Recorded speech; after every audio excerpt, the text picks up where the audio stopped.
В нашем проклятом таймлайне вещи, которые каких-то пару лет назад казались чем-то невероятным, сегодня становятся обыденностью. Обычными новостными заголовками. И нет, я сейчас говорю не про войну в Украине, с этим мы уже смирились. Но наша с вами медийка теперь любит обсасывать другое событие. Например, военный союз России и КНДР. Подписанный сегодня договор о всеобъемлющем партнерстве. Владимир Путин подписал закон о ратификации договора о всеобъемлющем стратегическом партнерстве между Россией и Корейской Народно-Демократической Республикой. Договор о всеобъемлющем стратегическом партнерстве между Россией и КНДР, который в июне заключили Владимир Путин и Ким Чен Ын, вступил в силу. Какова вероятность, что северокорейские военные окажутся в зоне специальной военной операции? Я не вижу никаких причин, чтобы, например, это не произошло. Мы выражаем солидарность с российским правительством, армией и народом в выполнении специальной военной операции на Украине. Как украинские генералы пытаются замаскировать свой страх перед военными из КНДР. Владимир Путин поблагодарил военнослужащих из КНДР за помощь в разгроме украинских боевиков, вторгшихся в Курскую область. Это такой был акт вежливости и признания заслуг, тех героических заслуг корейских военнослужащих в этой операции. Я, кстати, после всего этого ожидал, что будет армия КНДР на параде Победы, но что-то нет почему-то. Ведь, казалось бы, еще вчера на Первом канале в открытую насмехались над Северной Кореей, которая, как мы знаем, отсталая. Вы знаете, без идиотских глумливых острот не обошлось даже во время похорон Ким Чен Ира. А это говорит о многом. На всем пути следования по улицам Пхеньяна Ким Чен Ира в последний путь провожают тысячи людей. Комментарии к эмоциям излишни. В Северной Корее накажут тех, кто недостаточно оплакивал смерть Ким Чен Ира. Об этом, по крайней мере, сообщают По крайней мере... южнокорейские СМИ.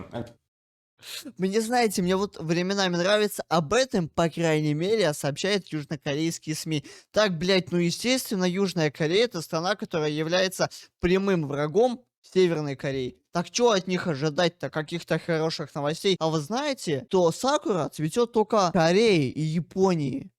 В КНДР она не цветет. Это вот наподобие вот таких вот зачастую фактов, которые нам выкидывает Южная Корея. Как бы при всем уважении с ее дорамным творчеством, но временами она вообще херней страдает. Об этом, по крайней мере, сообщают южнокорейские СМИ. Граждане, которые в дни траура посмели остаться безучастными к общенациональному горю или, что еще хуже, рискнули усомниться в правильности передачи власти сыну великого вождя Ким Чен Ыну, уже подверглись порицанию народных судов. Кроме того, им грозит до 6 месяцев работы в трудовых лагерях. Кадры с церемонии прощания с Ким Чен Иром, на которых тысячи северокорейцев бились в истерике и плакали навзрыд, у многих в мире вызвали ощущение массового помешательства. Теперь выясняется, не выразить скорбь, когда смерть вождя оплакивали даже звери и птицы, как передавало северокорейское телевидение, гражданам было, что называется, себе дороже. Ну а вы как хотели? Рейтинги сами себя не сделают. Я, кстати, еще помню, как в 2013 году освещали расстрел коррупционера. Северокорейский диктатор Ким Чен Ын. Диктатор Ким Чен Ын приказал расстрелять своего дядю Чан Сон Тхэка, считавшегося вторым по влиятельности человеком в государстве и помогавшего молодому правителю стоять у руля. Причем дядю не просто расстреляли из пулемета, но и стерли из народной памяти, вырезав из кадров официальные кинохроники. А народу сообщили, он заговорщик, решивший свергнуть гения гениев Ким Чен Ына, наркоман и развратник. Это версия для внутреннего пользования. Для внешнего он брал взятки, продавал родину иностранцам и проиграл в заграничном казино 46 миллионов евро. Мне интересно, откуда у вас информация о внутреннем информационном поле? Недавно Ладно, сейчас-то. А так тогда откуда? Помощника Чана были. Опять же, сука, Южная Корея. Глава комитета по разведке Национальной ассамблеи Южной Кореи. Те станке. Ну, я говорю, от них ничего нормального ждать не стоит, но это враги. Расстреляны из пулемета. Скорее всего, самого Чана казнили точно так же. Скорее всего, то есть, ну, факты, поверьте на слово. Ух ты, какой монтаж, КНДР — орудие казни изменника, хотя бывало особо провинившихся расстреливали и из минометов. Минометов. Прям ебашили, да, по человеку из миномета? Не жалко вообще средств на одного человека. Прям с миномета. Суд над тем, кого партия назвала предателем, всегда скорый. За 4 дня из серых кардиналов в нелюдь. Второй человек государства, зампредседателя Госкомитета обороны, зять самого Ким Ир Сена, ославлен как интриган и подонок, распродававший родину и проигрывавший миллионы в зарубежных казино. Для завершения образа еще и наркоман и любитель порнографии. Чан Сон Хэ, сужден как грозный политический карьерист, худший обманщик и предатель всех времен. Этот отброс человечества хуже собаки совершивший, он продал доверие человечеству, любовь к нему против ее лидер. Предал. Это без какой-либо доли иронии на полной серьезке показали по российскому государственному телевидению.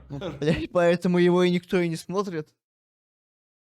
Расстрел из минометов. Да уж, какой же абсурд. Неудивительно, что этот бред потом перекочевал в видеоролики Яна Топлеса и прочих научпоперов. Ставьте Северную Корею в 2030 году, где вы носите биометрический браслет 24 часа в сутки. Если... Не, ну на самом деле браслет носить, который тебе пульс проверяет, мне кажется, сейчас делают это все. Вы слушаете речь великого вождя, и браслет улавливает признаки гнева, вас просто казнят из миномета. Да, как бывшего замминистра обороны Ким Чхоля. Мне интересно. Ну, Ян Топлес, понятное дело, не самый умный человек в мире. Это же звучит как хрень и является хренью. Как можно такое еще и распространять? Опять же, факты нет? Не слышали? Власти. Фейк! Казнили из миномета. Ты, а чё него из танка не... Хотя чё мелочиться, бы на него ядерную бомбу сразу. Ну тут факт, ну бред же, как в это вообще можно даже каплю веры вкладывать? Теперь в свете специальной военной операции риторика Первого канала изменилась внезапно. Все стало по-другому. Теперь это не рассказы о тоталитарной Северной Корее, а рассказы о доблестной и прекрасной народной армии, которая помогает... Так. Подвиг солдат, военные из КНДР сидят в первом ряду из Красной площади. Так они все-таки были каким-то образом, понятно. Артиллерия КНДР одна из самых сильных. Путин оценил профессионализм военнослужащих КНДР. Помогает нам бороться с фашизмом в Курской области, помогает нам ее освобождать. В общем, один пропагандистский штамп сменили другим пропагандистским штампом. Что? Да. Стас, серьезно? Ты будешь в очередной раз разоблачать телевизионную пропаганду? Такое происходит совершенно везде, скажи. Но это надо разоблачать. Если по официальному ТВ крутят говно, и есть люди, которые нормально сели и разобрались, ну это кайф. Вы и будете правы. Так в Америке, в России с телевизором, в Украине, так прости везде. Господи, в этом нет ничего удивительного. Так же, как нет ничего удивительного в том, что вся молодежь на фоне этого беспредела и тупости ушла в интернет, где проверки фактов нет совсем. А лжи и пропаганды в сотни, если не в тысячи раз больше. Инагенты. Тут мне стало безумно интересно. А как выглядит телевидение в самой КНДР? О, что там наконец-то, смотрят так. люди? Есть ли там фейки? Много ли там пропаганды? Какой Вот, тип контента то, к чему они мы потребляют? шли. Давайте разберемся. Ведь это... Мне кажется, что внутреннее, то есть рассчитанное на местное население телевидение, это в каком-то смысле лицо страны. Да, конечно, каждая телекомпания имеет своих спонсоров, и, конечно же, она будет отстаивать интересы этих спонсоров, но если провести за просмотром CNN или Fox News хотя бы пару часов, то волей-неволей начнешь погружаться в американский контекст. И вот то же самое оно и с Россией 24, и с украинским каналом 1+1, упаси Господи, и с Первым каналом Беларуси, в общем, со всеми. Именно поэтому, когда какой-нибудь историк-просветитель произносит «Луганская область». Но тут же важно сказать, что Владимир Путин совсем недавно заявил, что среди его требований в самом начале войны был полный уход ВСУ с территории Донецкой и Луганской области. Важно понимать. Это обработка, использовать правильные слова, чтобы человеку внушать, а почему он называется так и не так. Оно называется здесь так, а если он говорит про это и говорит так, а у него репутация хорошая, значит, у него правильная форма мысли, а значит, надо следить за ним. Но это же так все постраивается, по сути своей. России и Украины огромная граница, но при этом основные боевые действия ведутся по линии фронта от севера Луганской области и до юга области Херсон. На территории, например, в Донецкой и Луганской области... О, Жемиль. Здравствуйте, Жемиль. Которые, ну, в Донецкой области, понятно, в Луганской области не осталось ничего для обмена. Или еще круче. Ордло, ну, в смысле, в самопровозглашенных ЛНР и ДНР. То для меня лично это становится очень важным маркером. Ведь если человек использует в своей речи пропагандистские конструкты одной из сторон, то он, вероятно, ей симпатизирует, если не сказать поддерживает. Отчасти поэтому мне так и хотелось посмотреть, как же выглядит телевидение Северной Кореи. Самая закрытая страна в мире, как-никак. И тут мне на помощь приходят рекомендации нашего с вами любимого Ютуба. О, господи, я же говорю, что я там какой-то фильм смотрел. Ну, знаете, того самого, где есть абсолютно полная свобода слова, но нет ужасных российских пропагандистов. Лебедев вроде. вчера. Вот, ну, вчера. Ну вот, чуть-чуть вчера. Чуть-чуть встретимся, чуть-чуть. Видите ли, в чем прикол? При попытке найти хоть что-то связанное с... В этом и проблема. Я говорю, что в прошлом ролике мы с вами смотрели видео про то, что YouTube это казино, и то, что там сейчас нету реальной свободы слова. Удаляют одних, хайпят других, и ты заходишь, и там реально нечего сейчас посмотреть. Если не брать политический контент, а брать абсолютно простой контент, то его тоже стало в разы меньше, потому что скудно очень. Плюс монетизацию там отрубили, вот эта вся фигня. Сейчас YouTube стал дном, как по мне. Понятное дело, что он круче Ютуба, ВК-видео и так далее, но тем не менее, сейчас и на него заходить не хочется. Если я каждый день вставал, заходил в YouTube и находил сотни роликов, которые можно посмотреть, сейчас я сажусь, смотрю на эту говняную ленту, основную ленту рекомендаций говняную, из которой еще сейчас просмотры уберут, вообще будет чисто картинки с названиями. Очень пресно становится. YouTube, он прям с каждым годом все хуже и хуже становится. Выдает вообще все, что угодно, кроме контента, произведенного в этой самой Северной Корее. В случае у вас получится найти перезаливы в довольно низком качестве, а в худшем...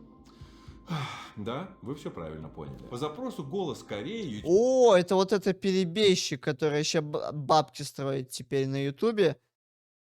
Ну, да. YouTube на полном вот серьезе на нее тоже выдает натыкался. канал Пак Йон Ми. Но это та самая легендарная перебежчица, биографию которой я разбирал в одном из предыдущих выпусков по фактам. Обязательно посмотрите его. В Северной Корее нет романтической любви. Я никогда не слышала, чтобы мама говорила, что любит меня. Ну, если ты никогда этого не слышала, откуда ты знаешь, что это такое? Единственное слово, которое мы знаем как любовь, это его письменная форма, которой мы описываем свои чувства к дорогому вождю, а не к другому человеку. Какую хуйню несешь, мать? Так что мы не знаем слова «любовь». Пиздец, ну...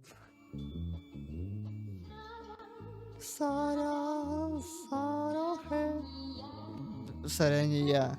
О том, почему же на YouTube нет оригинального Прикольная контента из песня. Северной Кореи, мы с вами поговорим чуть позже. Потому что его удаляют, вероятно. Но начну я, пожалуй, с самого популярного видео о телевидении КНДР на русском языке. Ведь в конце концов оно идет прямо первым Ой, Евроньюз по-русски. в выдаче. Что же может пойти не так? Ума не приложу. Последний день я провел за просмотром материалов северокорейского телевидения и испытал целую гамму эмоций. А как? Как можно посмотреть северокорейское телевидение, если оно недоступно никому, кроме северокорейцев? От шока до недоумения. Первое, что бросается в глаза, это ощущение параллельного мира, в котором вся информация подается в определенной тональности с одной четкой целью.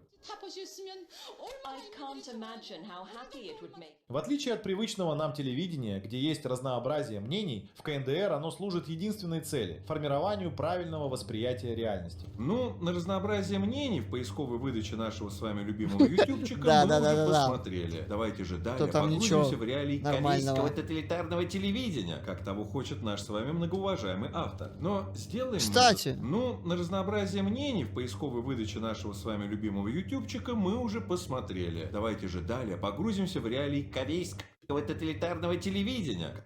А почему в Северной Корее Корея показывается единым? Мне кажется, такими поступками Корея делает больше, чем Южная Корея. Северная Корея показывает Корею единой страной. Получается, КНДР делает больше для объединения Кореи, нежели Республика Корея. Как того хочет наш с вами многоуважаемый автор. Но сделаем мы это с вами с одним незначительным нюансом. Я, конечно же, знаю, что пруфы это для ваты, но все-таки решил скачать... Хорош. Я, конечно же, знаю, что пруфы это для ваты, но все-таки... По фактам. решил скачать... Оля, Samsung, по-моему, корейский, одно кстати. занимательное приложение. Называется это приложение Inmin Choson, что переводе на русский значит «Народная Корея». Дает оно, как вы понимаете, возможность смотреть центральное корейское телевидение за пределами Северной Кореи. Так что всякий раз, когда в видео будет звучать какой-либо тезис, мы этот тезис с помощью приложения сможем с легкостью проверить. Каждая программа, каждый сюжет – это часть большой идеологической конструкции, в которой случайности нет. Дикторы говорят особым тоном, торжественным, будто Регион сообщают о гостиница. чем-то судьбоносном. 2016년 1월 6일 10시. Даже самые бытовые новости подаются как исторические события. Ощущение, будто зритель должен не просто слушать, а проникаться важностью каждой фразы. Но самое удивительное Но это то, новости. о чем именно говорят в выпусках новостей. Да, действительно. Все мы знаем, что качественная подача новостей от дикторов, которые умеют работать с интонацией, это свойство исключительно пропаганды тоталитарных режимов. Вот ни в одной стране мира такого нет и никогда не было. Ни в Америке. Ого. Я имею в виду, что уровень восхищения в Вашингтон-Пост просто зашкаливает.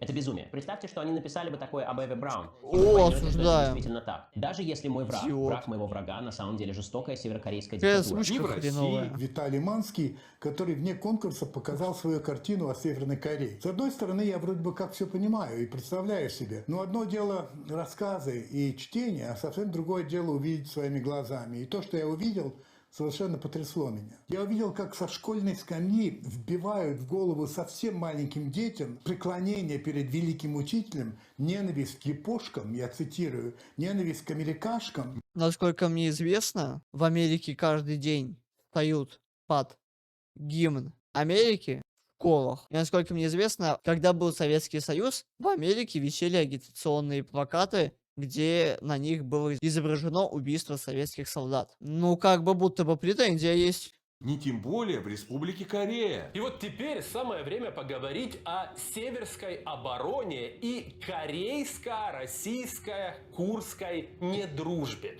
Ведь враг на той самой Курщине уже потерял 20 тысяч своих головорезов. И солдаты из КНДР совершенно не меняют ситуацию на поле боя. Как-то ставочка Кремля на солдат. Поэтому мы вернули ее. Ой, простите, это украинское телевидение. Вечно их путаю. Вот вам южнокорейская. Северная Корея известна как страна-отшельник, и это означает, что есть много секретов, которые режим хочет скрыть. Так каков секрет, который Ким Чен Ын хочет скрыть от северокорейцев? И еще просто для уточнения. В данном случае диктор действительно зачитывает новость об историческом событии, об успешном запуске спутника. Это для любой страны круто. нифига. Полноценная космическая программа. И да, у многих стран Евросоюза и НАТО до сих пор нет ничего подобного.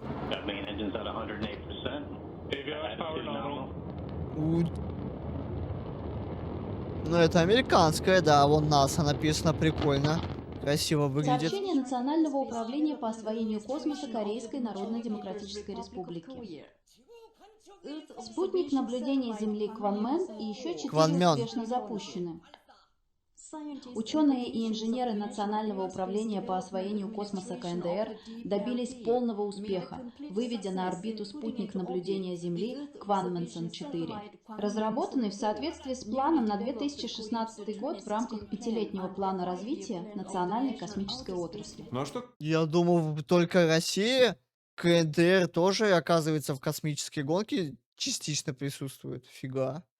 Приятная новость. Не, я, конечно, предполагал, что у них офигенное вооружение, но что они в космос еще и умеют в спутники запускать.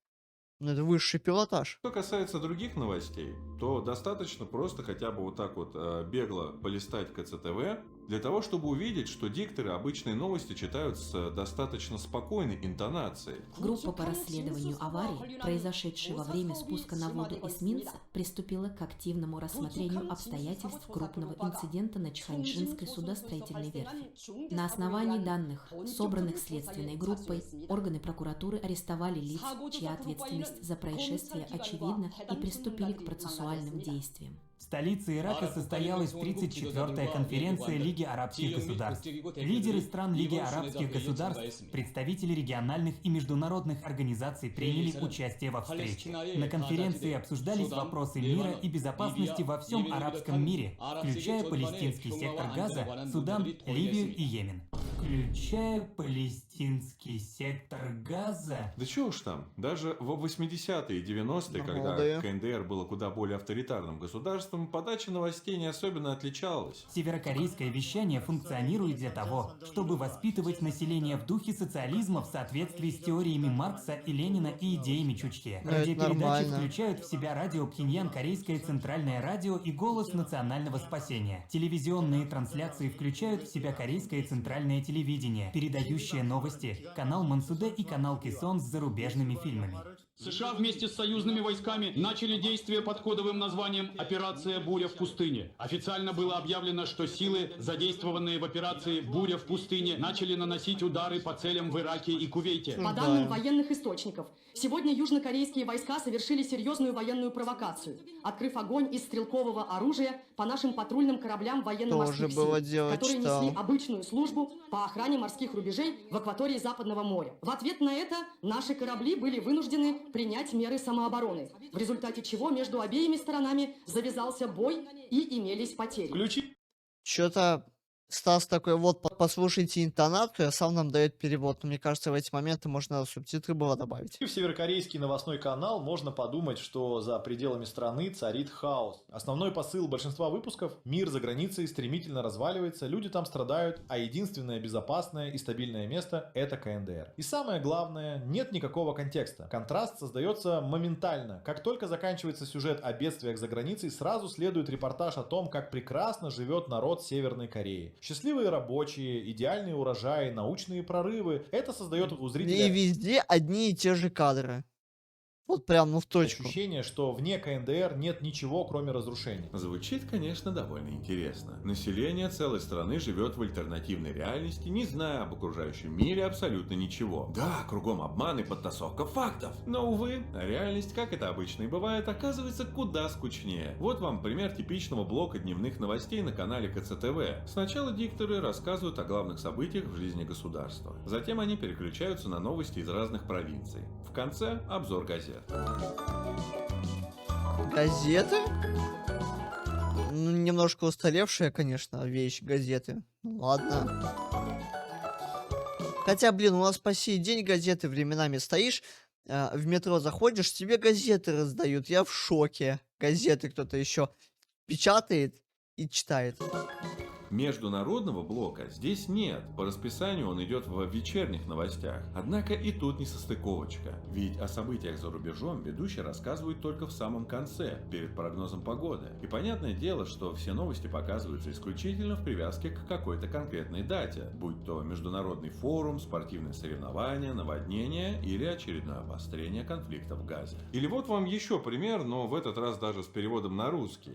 Таким вот образом освещались митинги в Республике Корея. Было созвано внеочередное основное заседание парламента, на котором была принята резолюция, требующая отмены приказа о чрезвычайном осадном положении. Юну пришлось объявить это приказа о чрезвычайном осадном положении спустя 6 часов после это Демократическая партия Табуро и другие оппозиционные партии заявили, что будут добиваться привлечения к уголовной ответственности Юна, министра обороны и министра административной безопасности за объявление приказа об осадном положении, а также импичмента Юна. 5 декабря 191 парламентарий заявили о готовности добиться импичмента. Среди них парламентарии от Демократической партии Табуро и 5 оппозиционных партий, а также независимые парламентарии. Но голосование по вопросу импичмента Юна не состоялось из-за того, что парламентарии от партии Сила народа, принципиально выступающие против импичмента, коллективно вышли из зала заседания. Ну вышли и вышли. Продолжаем голосовать. И если что, на всех остальных... Кемера одного не ждут и срут. В телеканалах то же самое, как минимум потому, что главные новостные выпуски, о которых и говорит автор, одновременно транслируются по всем корейским телеканалам. Однако, быть может, он допустил неточность? Может, речь идет не о политических новостях, а об отдельных сюжетах, про жизнь за границей. Ну и да, и нет одновременно, потому что такие сюжеты действительно есть, и они и вправду не привязаны к каким-то конкретным событиям. Однако вы удивитесь, но они показывают окружающий мир в основном с позитивной стороны. Ничего себе, да? То есть, серьезно, практически каждый сюжет, который мне удалось найти, был про альтернативу альтернативные источники энергии, культурные особенности разных стран, технологий, фестивалей. Это прикольно.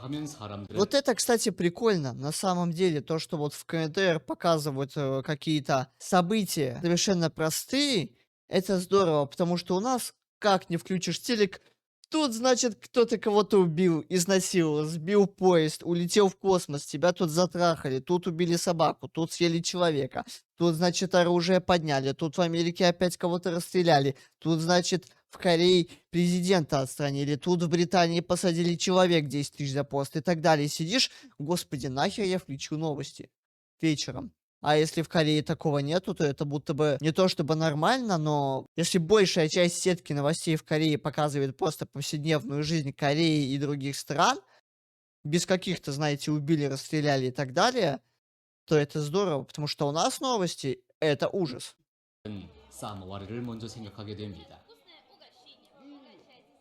Ой, это что-то про Масленицу, да? Как мы Масленицу отмечаем. Вот здесь уже, кстати, можно было бы и перевод добавить. Здесь уже не надо слушать интонацию, можно перевод добавить. Настасян, ну как-то будто бы без претензий, конечно, но все же.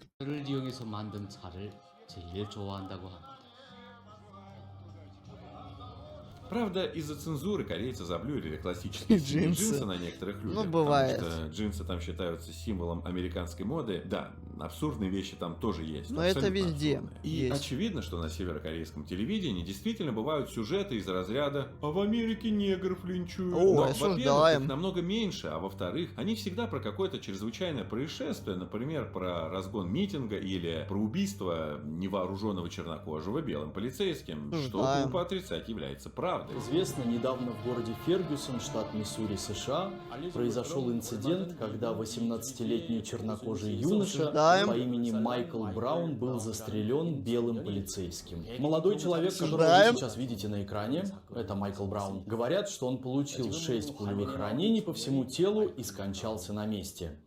Однако после случившегося полиция попыталась оправдать свои действия, заявив, что Браун пытался отобрать у них оружие, поэтому они открыли огонь. Однако, согласно результатам судебно-медицинской экспертизы, огнестрельные ранения на голове и руках Майкла Брауна свидетельствуют о том, что он либо поднял руки, либо занял оборонительную позу. Если в большинстве Пиздят, получается, американцы. В большинстве стран реклама – это двигатель экономики, то в Северной Корее ее просто не существует. Но это не значит, что экран свободен от агитации. Наоборот, вместо коммерческой рекламы здесь идет постоянная идеологическая обработка. Ролики с военной техникой, счастливые рабочие, школьники, которые с радостью изучают труды лидера. Особенно выделяются музыкальные номера. Песни о родине, о вожде, о великом народе. Я знаю, у них есть песня о картошке. Они исполняются с полной серьезностью. Но если пропагандистские ролики еще можно как-то ожидать, то вот что действительно удивляет, это не... Бля, меня аж за этот ролик могут на ютубе блокнуть. Ты ну и похуй. Вероятное количество эфирного времени, посвященного Кимам. Тут я отчасти даже соглашусь, ведь реклама на корейском телевидении на самом деле не бросается в глаза, но она все же есть. Просто не как у нас, ведущие не пихают товары в лицо с глупыми лозунгами. Попробуйте эту зубную пасту, ваши зубы будут белее, чем лист бумаги, рекомендуют 10 из 10 зубных врачей.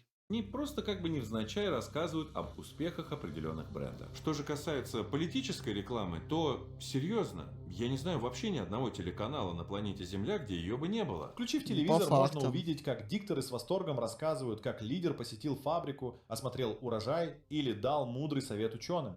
А что ему делать, это президент?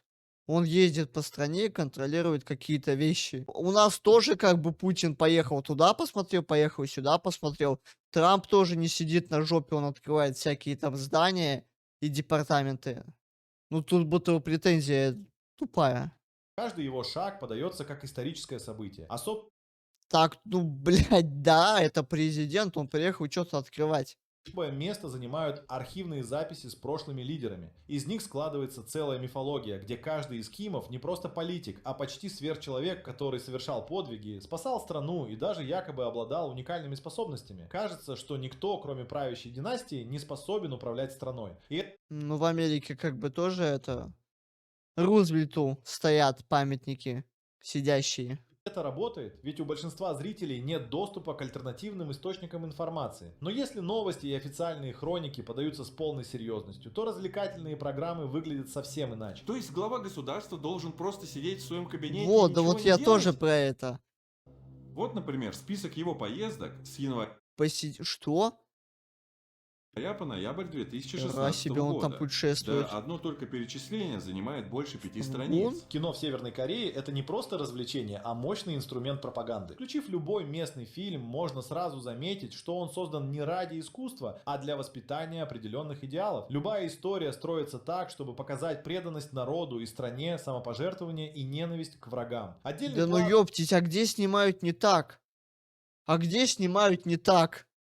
Это фильмы о кимах. Их показывают регулярно, преподнося как реальные исторические хроники, хотя в них часто встречаются откровенные мифы. А здесь очень смешной момент, потому что как раз этот кадр цензуру в Северной Корее не прошел. За спиной у Ким Ир Сена Тхэ-гуки. Это изначально флаг, который использовали и на севере, и на Потом юге. это Но забрал. после образования Республики Корея его себе присвоил Ли Сен Ма. Еще один важный момент – отсутствие иностранного кино. Жители страны не могут увидеть западные блокбастеры, европейские драмы или азиатские боевики. Исключение – старые советские фильмы, которые считаются правильными. Все остальное под строжайшим запретом. Детские передачи в КНДР – это не просто мультфильмы или развлекательные программы. Это мощный инструмент формирования мировоззрения с самого раннего возраста. К примеру, один из самых известных мультфильмов – это история о храбром мальчике, который разоблачает шпионов и спасает страну. Другие передачи учат детей быть трудолюбивыми и послушными. Ну, кстати, у них вон компьютеры, между прочим, есть. Они показывают, как маленькие герои помогают взрослым, как с ранних лет осознают свою ответственность перед страной. Также есть детские концерты, где малыши поют песни о великом вожде, о родине и армии. Эти выступления проходят с невероятной серьезностью. О, я вижу, наконец-то пошла Тяжелая артиллерия. Практически все фильмы и сериалы в Северной Корее посвящены, уж кто бы мог подумать, социальным, мать его, проблемам. Конечно, есть фильмы про вождей, и их очень много, но игровые фильмы рассказывают не только про самоотверженные подвиги солдат или передовиков производства. Например, тот же дневник школьницы, фрагменты которого автор нам и показывает, полностью посвящен проблемам взросления в неполной семье. Ну, как неполный? Отец у девочки есть, но вот только он целыми днями пропадает на работе, и из-за этого возникает конфликт между личной и общественной жизнью. Согласитесь, для но это обычно у нас такая же тема. Очень важная и отнюдь нетривиальная. Не смейся. Оставь ее в покое. Папа. Пап, где наш папа? За хлебом ушел. Ля, секретарь, у меня он такой же стоит. А, в нашем доме же нет отца. Ну, противная девчонка. Я слышала, что твой отец... Говорят, что и заслуг особых у него нет. Домашнее задание сделала? Ну, кстати, выглядит красивенько, все такие в рубашечках. Она не была профессиональной переводчицей, но часто переводила статьи и отсылала отцу. То, что она переводила несколько дней, отец мигом прочитывал и просил еще. Поэтому мама часто сидела до рассвета. И, кстати, про трудовые лагеря. Да, эта тема там в кинематографе тоже поднимается. Есть, например, «Дело закрыто». Ну, на мой взгляд, конечно, далеко не самое удачное произведение, но довольно большая часть этого фильма посвящена девушке, которую отвергает общество из-за ее криминального прошлого. Ты подговариваешь меня украсть пульт дистанционного управления и продать его, а потом говоришь, что я его, получается, перехватила по дороге? А ты не считаешь, что тебе повезло, что тебя такую с грязным прошлым вообще взяли на завод? И ты знаешь, кто поджег старый склад, чтобы отвлечь патрульных охранников, когда у нас были проблемы? Вместо того, чтобы сказать спасибо, ты еще смеешь возмущаться. Так значит, ты взяла меня на завод только для того, чтобы использовать в таких делах? Вот уж действительно неожиданно. Я думала, ты помогаешь мне из жалости, а не потому, что замышляешь такие страшные махинации. Будто бы перевод какой-то нейросетный. Не трогай. Похоже, ты все еще никак не можешь забыть моего ребенка. Но, пожалуйста, я прошу тебя немедленно выбрось это из головы. Разве можно быть таким бесстыдным человеком? В нашей семье уже присмотрели другую невестку. Если честно, нам с тобой так повезло. Что же касается иностранных фильмов, то тут все еще интереснее. Потому что их тоже дохрена, в том числе и фильмов современных. Например, по центральному телевидению очень часто показывают современные российские и китайские сериалы. Большая часть классики тоже доступна на DVD, так что какие проблемы? И да, я прекрасно знаю, что сейчас диски мало кто использует, в большинстве стран уже вообще забыли о том, что это такое. Но мы сейчас говорим о самой возможности смотреть иностранный контент. Кстати, абсолютно все известные мультфильмы нашего детства и молодости, например, такие как Шрек, довольно хорошо известны в КНДР. Что? Чего? Не верите? Ну так посмотрите сами. Вот фрагменты некоторых мультиков, которые официально лицензированы Северной Кореей. Официально лицензированы Северной Кореей? Хренасе.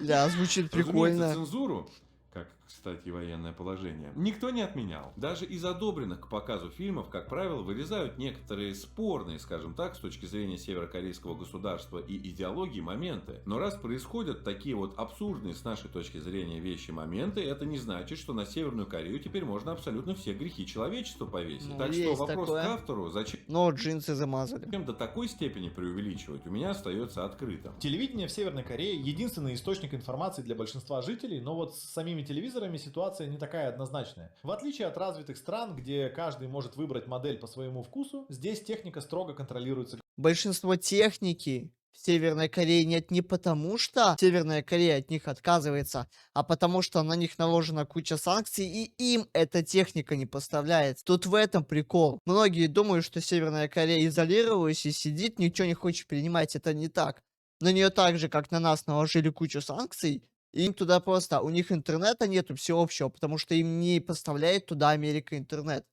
Это факты, их можно наяндексить в интернете. Государством. Телевизоры в КНДР бывают двух видов, произведенные внутри страны и завезенные из Китая. Собственное производство крайне ограничено, и большинство местных моделей это устаревшие устройства, которые выглядят так, будто их выпустили несколько десятилетий назад. Ну, главное, чтобы работали. Он у меня до сих пор стоит пузатый телек в той комнате, в соседней. Более современные варианты поступают из Китая, но с важной особенностью. В них встроена специальная защита. А тут действительно гениально, ведь говоря о невозможности что-либо посмотреть, автор показывает стриминговую платформу Манбан.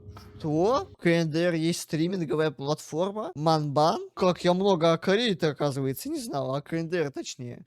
Браво! Это действительно гениально! До кучи, судя по всему, он серьезно считает, что телевизор может получать сигналы сам по себе, видимо, без антенны. Мне, конечно, Путин на выключенный телефон тоже звонил, но все-таки телевидение КНДР он всем звонил. Очень сильно ограничено в плане контента. Однако эта цензура, эти ограничения в основном имеют технический характер. Нет никакого злого умысла и желания. Так, ну я говорю, что туда просто не поставляется большинство техники и интернет. Людей рабами. Ну, вот вам пример, например, такой. Труднодоступность северокорейского контента вызвана нежеланием государства скрыть ужасную тайну кровавого тоталитарного режима. Нет, это скрыто. Компании Google, я же говорю. Банят абсолютно все, что связано с КНДР. У нас были свои YouTube-каналы. То есть изначально интернет был закрыт, и все-таки было принято решение выходить на YouTube и рассказывать о реальности. Это началось еще при товарище Ким Чен Ире. Тогда впервые стали появляться корейские каналы, но они не особо пользовались популярностью. В частности, меня впечатлил канал корейской... Да, я ее смотрел, видел ролики. Это девушка из Южной Кореи. Она изучает русский язык и взаимодействует с своей аудиторией в непринужденной обстановке. Я в том числе ее пример показывал. Говорю, слушайте, давайте мы продвинем каких-нибудь корейских блогеров, просто будут о своей жизни рассказывать, черт возьми. Но это же не так сложно. И вы не представляете, наверное, какую же боль я испытал, когда даже не нас начали блокировать. Когда вы блокируете канал простой девушки, которая рассказывает о своей семье, о своей жизни. Deutsche Welle, эти ублюдки, публиковали материал. Пропагандистская марионетка Пхеньяна. Это как вообще с их ценностями-то укладывается? Ну, кстати, красивая девчонка. Ну вот я же говорю, что просто-напросто берут и банят. Почему я не люблю YouTube тот же самый? Потому что туда сейчас, хер загрузишь какой-то контент, когда у тебя альтернативная точка зрения. Тоже касается качества, разнообразия. Ну сейчас, кстати, в противовес YouTube, который блокирует северокорейский контент, в ТикТоке есть несколько каналов, которые показывают жизнь северокорейцев изнутри. Там показываются улицы, люди, какие-то там повседневные вещи, магазины. То есть, есть такое. да и содержание контента в целом, ну, это самое обычное телевидение. Конечно, подача может показаться вам весьма специфической, но не более того. Просмотр иностранных каналов в принципе всегда вызывает ощущение какого-то то ли кринжа, то ли зловещей долины, просто потому что мы привыкли к другому. В общем, хайп снова раздут на пустом месте. Как и обычно. А жаль.